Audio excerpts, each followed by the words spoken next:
আসসালামু আলাইকুম। আজকে কথা বলবো ফেসবুকে সেটআপগুলা কিভাবে পাবেন। ফেসবুকে সেটআপগুলা পাওয়ার জন্য আপনাদের কি করণীয়। প্রথমে বলবো যে স্টার সেটআপটা যদি আপনার 1000 ফলোয়ার হয় 1 মাসের মধ্যে, সেক্ষেত্রে আপনি স্টার সেটআপটা পেয়ে যাবেন।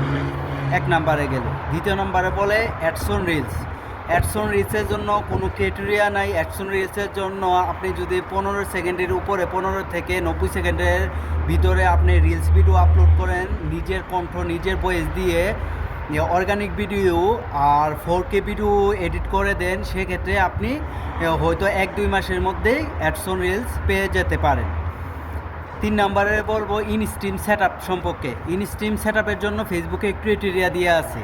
একটা হচ্ছে এলিজিবল কান্ট্রি, 2 নম্বরে কন্টেন্ট মনিটাইজেশন পলিসি ইস্যুস, 3 নম্বরে হলো আপনার 5000 ফলোয়ার, 4 নম্বরে 60,000 ওয়াচ টাইম, আর 6 নম্বরে হলো আপনার 5টা লং ভিডিও, অ্যাক্টিভ ভিডিও।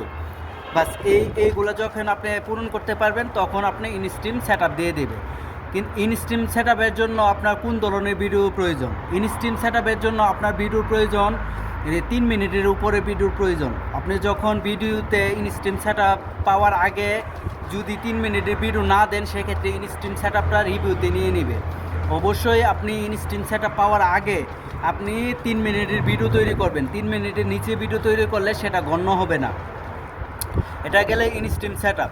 এখন বলি বোনাস সেটআপ কীভাবে পাবেন। বোনাস সেটআপ পাওয়ার জন্য আপনার কাজ করতে হবে যে বোনাস সেটআপটা যখন আপনি পাবেন, ছবি আপলোড করতে হবে, লেখা পোস্ট করতে হবে, আর লাইভ এই সবগুলোর মধ্যে দিয়ে আপনাকে বোনাস সেটআপটা দিবে।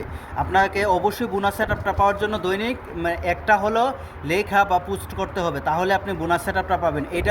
এটার জন্য ফেসবুকে আপনাকে ইনভাইট করবে অ্যাডসন রিলসের মতো। অ্যাডসন রিলসে যেরকম কোনো ক্রাইটেরিয়া নাই, মানে কোনো ফলোয়ার যোগ করতে হবে না, মানে কত ভিউ হবে সেইটাও লাগবে না। আপনি যে কোনো টাইমে এগুলা ফেসবুকে আপনাকে ইনভাইট করতে পারে। এরপরে এসে সাবস্ক্রিপশন সেটআপটা সেটা মূলত কি সেটা আমি আপনাদেরকে বলি। সাবস্ক্রিপশন সেটআপটা হলো আপনি যদি কাজ করেন সেই আপনার এখন যে নতুন, ধরেন আপনি আমাকে আজকে প্রথম আমার ভিডিওটা দেখলেন, সেক্ষেত্রে এটা হচ্ছে নতুন।